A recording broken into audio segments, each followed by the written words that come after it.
Well, it's unusual to bring on a guest that is a former coworker, but is still a coworker.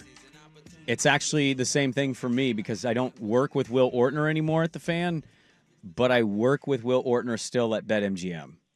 Oh, they didn't give him the boot from that either? Well, he was weird. I tried to team up last week on our gambling show on Sundays we do to explain what he's doing, and he hadn't told our boss, so he was like, "Hey, dude, don't bring this up, please." And I don't know if he's told our boss yet, but Will Ortner left the Fan. It was not a lot of fanfare that he left. He just silently left, drove away. Irish goodbye. Went to Dallas. Yeah, he Irish goodbye the listeners. Went to Dallas, Texas. Will Ortner, good morning. What are you doing now? Why did you leave the Fan?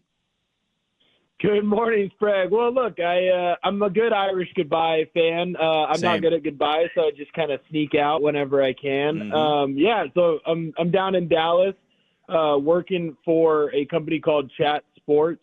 So if you want any updates on that, obviously you can follow me on Instagram or on Twitter. Got to do our first live show, so went live about an hour before the Seahawks game. That'll be the team that I'm covering this year and hopefully for a while to go. It's a lot of fun. And then we end up doing a show all the way throughout the entire game. If you want to check any of that stuff out, you can head on over to YouTube. Just look up Chat Sports or Seahawks Today, and it'll come up, and you'll start seeing a lot of my new content. It's crazy that this is the game nowadays, is that people are going to watch the games, but they might want their favorite personality or someone that they follow on social media and would rather have them call the game essentially or talk about the game live. Have live conversation. Yeah, during the versus game. listening to Joe Davis or Greg Olson Right. or those guys. It's just interesting how this is how the game has gone, Will.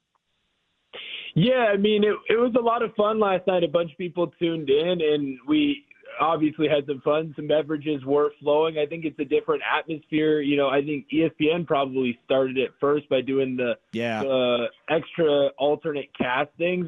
Hopefully our version of that is a lot more fun and people can get into it. And at the end of the day, it's really just about taking what you guys do at the Fan, and then just stealing it, claiming it that it is my own ideas, and then trying to grow my own community in that way. Just watch.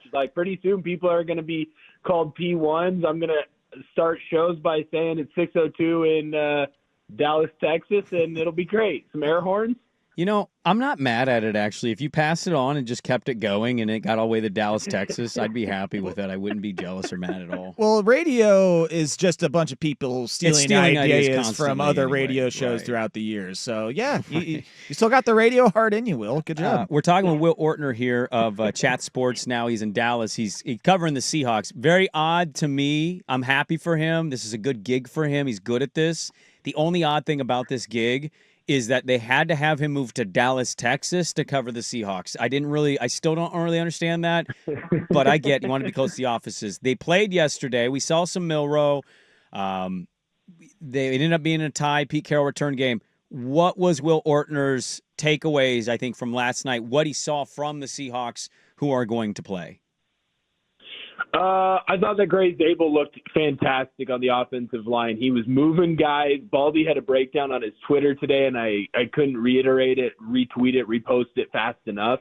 The guy is just sticky, and he's so fast. When you're trying to run these Kubiak long outside zone schemes, you need guards that are able to get outside and reach the defensive end, not just tackles to reach the D end, but the guards as well. And so you saw a lot of the big George Halani runs off of going to that left side where Zabel was, because Zabel was able to get to the outside, get to that defensive end, and that allows Halani to use his speed, vision, and then just cut off of where Zabel took him. If Zabel got the reach, great, you bounce it outside. If Zabel didn't get the reach, you bounce it inside. So I was very impressed with that. I like that Seattle's making fullbacks great again. Robbie Oots had a big day, some big key blocks on some of those big George Halani runs. And then for the rest of the guys, Torrey Horton had a big game. Clearly they were going to try and feed him the rock as much as possible. Jalen Milroe was kind of up and down, but for the most part, I was really excited with what Seattle had going on. I really liked their game plan. What are your honest expectations for the Seahawks this season, and what do you feel like offensively is the most important part of this team? Is it making sure that K9 stays healthy the entire season? Is it Sam Darnold replicating what he did in Minnesota? Is it offensive line holding? What to you is the expectations, and what is the most important part of the offensive side of the ball for this season? I don't get why Vegas has Seattle as the longest odds to win the NFC West. I can find a reason why you'd put San Francisco ahead of them. I can find a reason why you'd put LA ahead of them. I can't find a reason why you'd put Arizona in front of them. So I think at worst, they are just a high-value team right now from a gambling perspective. Last time I looked, I think they were plus 500 or plus 600 to win the division. Now, I don't necessarily know that they'll do that. You're still relying on this brand new offensive look to get the job done. But what I saw last night was an onus on running the football. And I think that's going to be key for Sam Darnold. He's not going to be an air raid, Patrick Mahomes, Josh Allen, Lamar Jackson type of player, Joe Burrow, where he's really throwing the football around. He's going to find his best success in a play-action pass style of football. And to be able to run play-action pass effectively, you need to run the ball well. So what I saw last night was the offensive line being able to put their hand in the dirt and really get after the defensive linemen, putting that first group that the Raiders had out there on their heels, so to speak. And that kind of slows down your pass rush. Last year, you saw by the end of the year, most teams were able to just kind of pin their ears back and go because they knew Seattle was going to throw the ball 50 times a game. And with that offensive line that was already weak, it set them up for absolute failure. So if Seattle's able to run the football, have more of a balanced offense, you can mirror that run and pass game.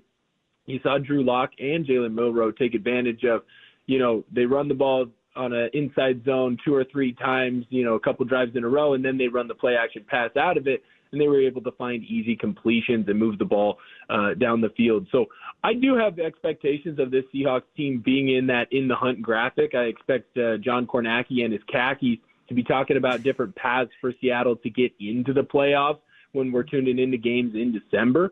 But overall, Seattle has to run the football effectively to take pressure off Sam Darnold because at the end of the day, he is still a game manager. I don't mean that to be a dirty word, but he's not going to win you games. So can you put him in a position to where he's not losing you games? Ortner, before we let you go, is there an area for the team that you don't think will really be able to answer through the preseason process, and we're just going to have to wait for X amount of weeks before we have a clear understanding of how good or bad a certain area of the team is? Yeah, I think with a lot of the rookies, you're going to see a lot of mistakes early, but specifically that offensive line, you're not going to know. Now, last year, they were weak to begin with, and then everyone got hurt, right? I think they were grabbing guys off the pile. I think I might have gotten a DM about going to a tryout or something for that offensive line just with how many injuries they had. And so what I think we're not going to be able to tell really is, as impressed as I was by Zabel, Lucas looked great at that right tackle spot, right? Have they found a unit that's going to mesh well together? You already have the injury with Charles Cross, your starting left tackle, who's kind of been your anchor, your best offensive lineman since he got drafted to the team. Can you keep that offensive unit healthy? And then most of all, how well is Sam Darnold going to transfer into this offense? Right now, the last 3-4 years, what's held you back is that offensive line unit. And I'm sorry, I'm not going to be able to say, hey, yeah, this is a vastly improved unit until we see live bullets flying. And can Sam Darnold replicate what he did last year? I think he will be able to if that unit is where it needs to be. All right, good stuff, Ortner. Will, I'm seeing you here on the YouTube stream from last night's game. You look good, brother. And one of the comments says Tyler will be missed, but this new guy is great. Oh. Love his self-deprecating humor. He's the kind of dude you want to have a beer with, and isn't that what this is all about? And I see you sipping on a Coors Light in that stream there, too. I might have to be tuning in to Big Will Betts on the Seahawks streams now. Ortner, your mom commented on your YouTube page. That's so nice of her.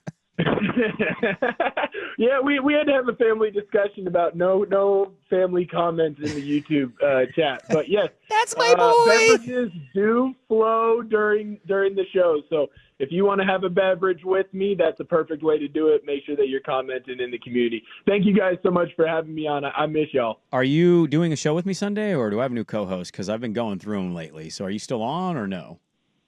Not only will I be on, maybe I'll start doing walking bets again. Oh my God! Everybody wants to see your body. I want to see some cleavage. That's what I want to see, Ortner. Good stuff, man. The Dallas humidity. Yeah. Yeah, get your big Will belt buckle. That's what I told you that you needed to do. A giant belt buckle that says Big I'll Will get Bets right right on on it. I'll head it. to Fort Worth. Yeah. Good stuff, Ortner. Thanks. Thank you, guys. See you, dude. Yeah, Will Ortner. He just left. He got a great opportunity. Dude, he looks good on this stream. He looks like he's having a grand old time. He's got Dude, he his did a JSN whole live, jersey. the He's whole thing, man. He was sipping beers. Looks like he's full of life and energy. I love it. That's hard, man, to go the whole game, a preseason game, and react to every single play, every single moment. Now they goof a little bit, but 5-hour stream. that's I'm looking insane. at. It's insane. And he had a looks lot like of he people- he was standing up the whole time pulling a McAfee. Oh yeah, man. I'm happy for him. He's going to be good at it. Still be able to do the gambling show every Sunday night on BetMGM with him. But we're very happy for him. He went down to Dallas. I wanted to give him a little love. He did a first Seahawk game yesterday. He's covering the Seahawks for Chat Sports. Chat Sports. I got want to you, say boo. Sports Chat. I got you, boo. I want to say Sports Chat every time. Seahawks Today by Chat Sports. There you go. All right, follow Ortner on the journey.